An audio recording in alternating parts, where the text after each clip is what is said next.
Good evening to you snooker fans. Welcome to the latest episode of the Clifting Red podcast with me, Scott McCarter, here in County Tyrone. And Kelly Barker is joining me from London. Good evening, Kelly. Good evening, Scott. How are you? Very well, thank you. A very busy half hour or so ahead of us. We're wrapping up on what I call the abomination, the shootout. We'll cover that in a moment, and then we're going to cover the Scottish Open, which began yesterday and concludes on Sunday. But you've got the shootout results from the quarterfinals onwards, so I'll pass over to you because I didn't watch very much of it. Okay, fair enough. Before we go on to the results, I would have to say that it was one of the most enjoyable shootouts I've watched. To be fair, there was lots of really good frames, good drama, lots of matches went down to the final minute or so. So I actually really enjoyed it this year, and I do think there's a place for it in the calendar. 4 days is quite enough before we get back to the serious stuff.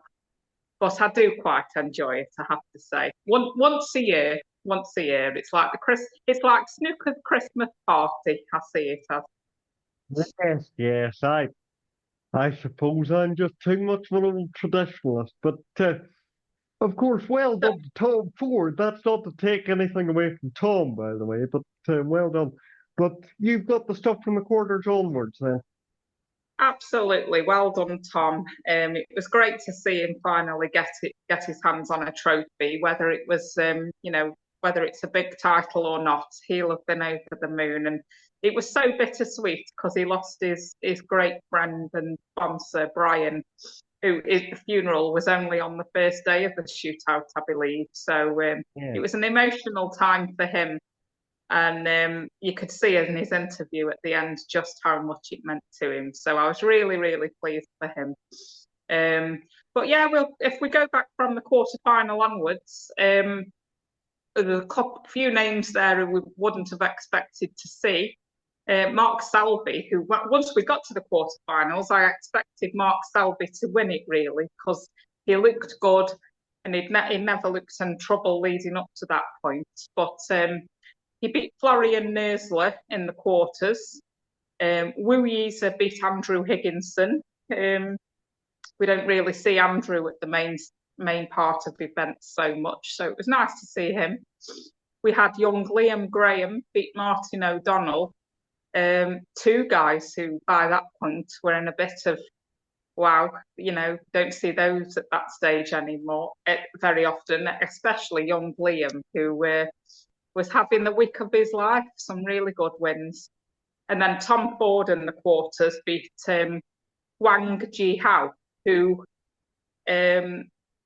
reasonable player, but I didn't know much of him really before the quarters. So an unlikely semi-final lineup of Liam Graham, who then beat Mark Selby in the semis, which again was a really good frame, to be honest. It looked Selby was in control in the early stages, but Liam got his chance, and I think that was quite close to the end as well. He won the frame to go into the final, and you could just see that it meant so much to him.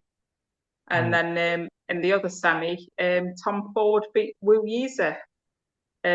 So it might have been the All Leicester final in Leicester, but it wasn't quite to be.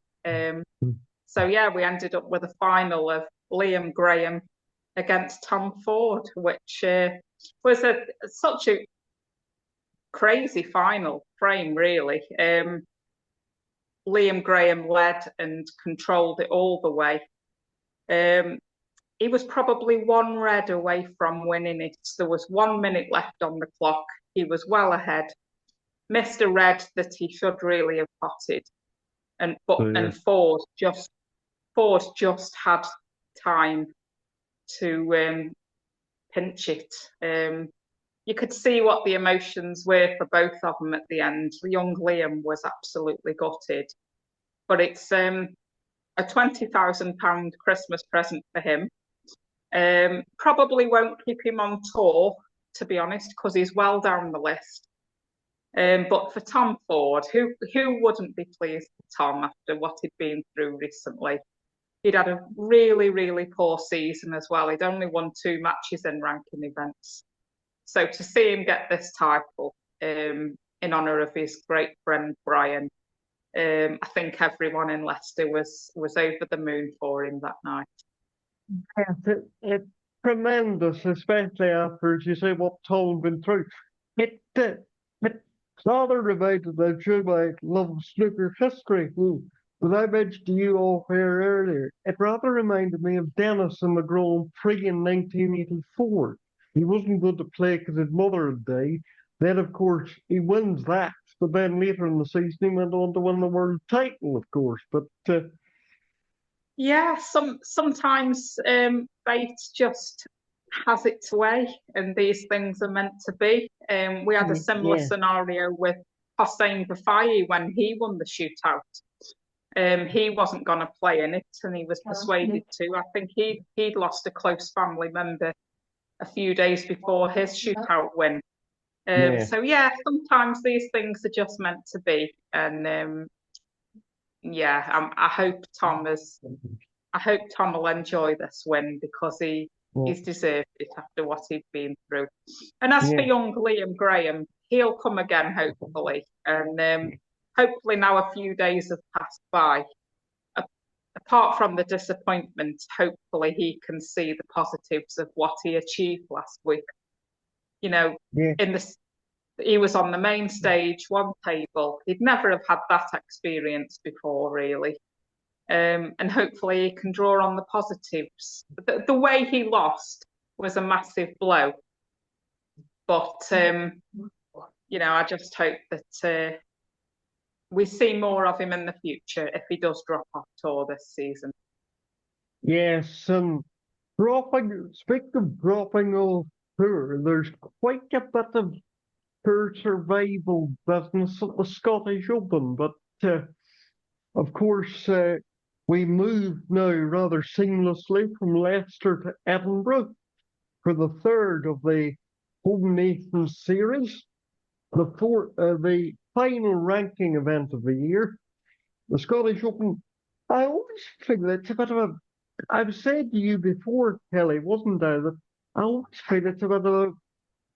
I always feel a bit sorry for the Scottish fans because some of the top players withdraw, and it's a bit of a difficult slot in the calendar, really.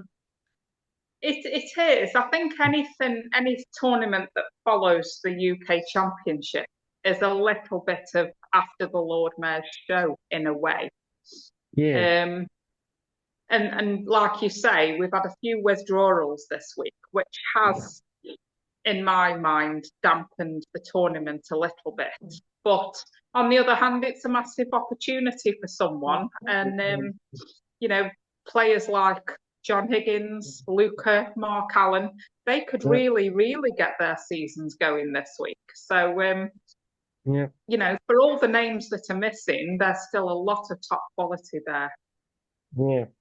And I mean, we know the heritage that there is in Scotland, with Stephen, and you mentioned John and Graham Dock and so on. So it's always well supported in Scotland.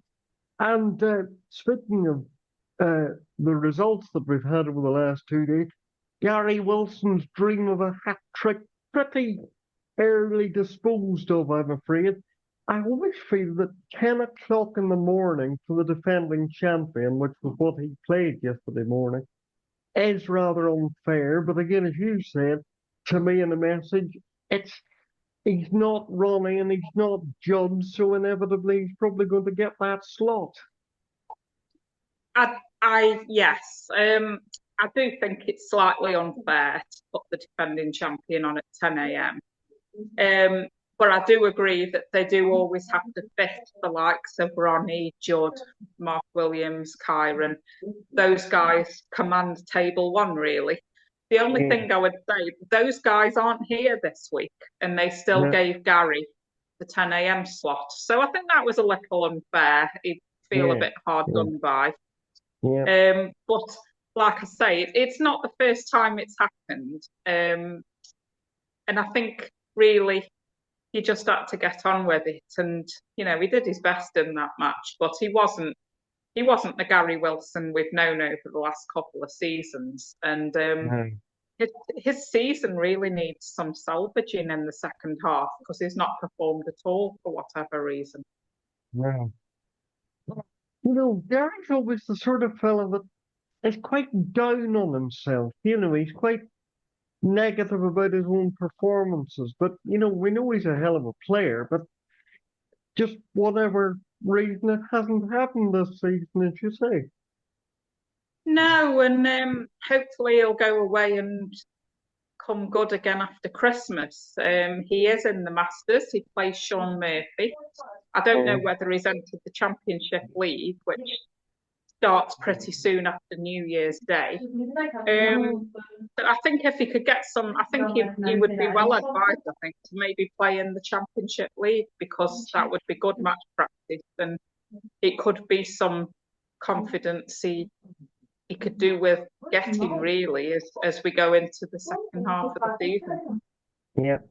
Other big results yesterday, the home favourite, four-time world champion and British Open runner-up this season, John Higgins, very safely through yesterday. Needs a good bit of match practice, I would say, before the big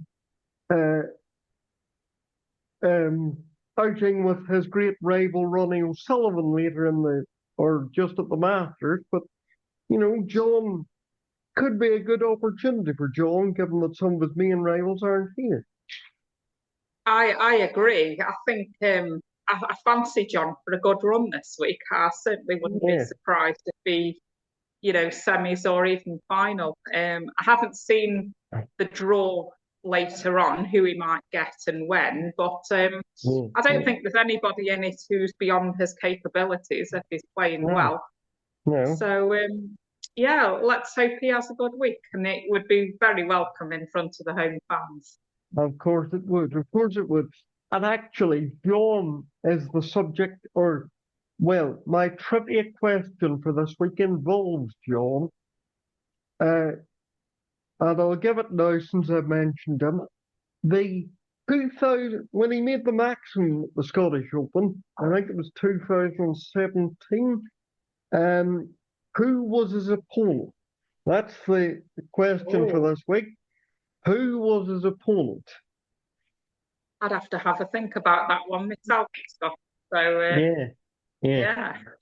Unfortunately, I didn't have time to ask you that before we came on air, but we'll leave that to our listeners. We will be back next week, so you can think about it for then. Otherwise, the 2018 champion, Mark Allen, the local man for me, of course, safely through as well yesterday. So, those top players that have entered, they're managing to get through pretty comfortably, I think, so far. Yes, I quite liked what I saw of Mark Allen last night. I thought he played pretty well and was good value for the win against He Guo Kwang. Pretty routine in the end, I thought, but I thought he played pretty well. I think he's been working on a few things with Lee Walker, and be interesting to see how that pans out as we go deeper into the season. Yes, of course, we're talking about tour survival there. One of the matches on table 2 this afternoon, Kyron Wilson and Mark Selby won the 2 afternoon matches on table 1. But one of the matches on table 2 had great significance as far as possible tour survival is concerned, because of course Luca Brazil is losing the 500,000 points that he got for winning the World Championship.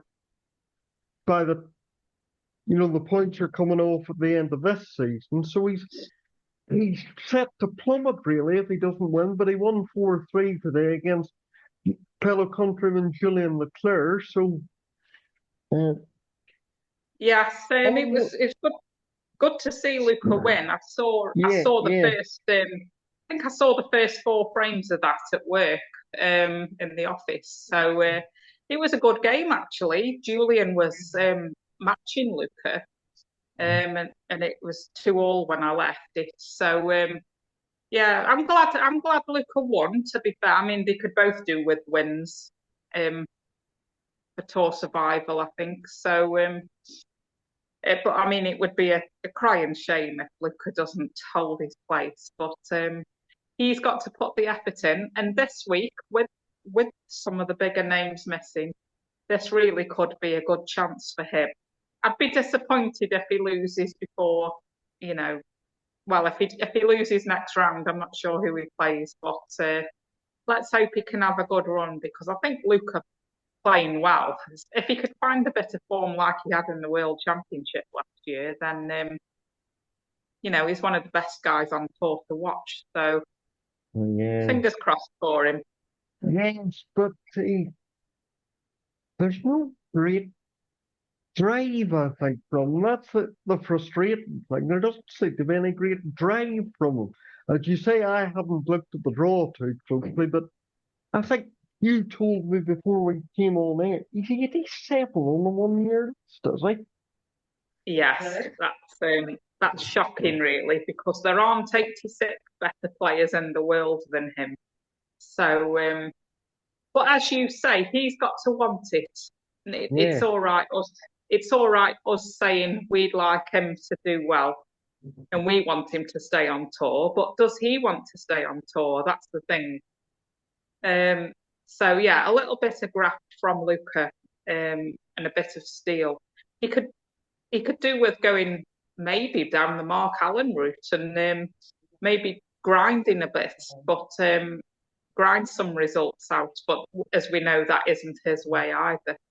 No, So, no, no. if he's got to get his potting boots and he's got to start playing well again. I hope he's putting the work in because he's such a great player, and I can't Yeah, believe it. yeah.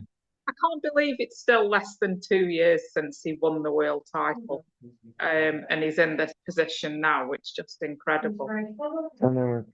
So, yeah, And then, come on, Luca.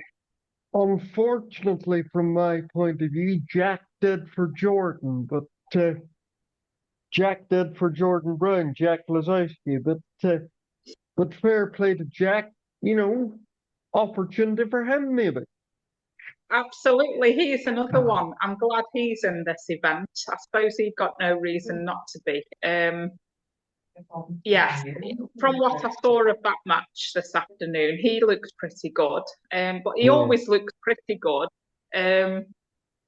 until the going gets a little bit tough. So, but yeah, yeah, like you say, with some of the players missing, he's one of those who really could go deep this week. yeah, yeah.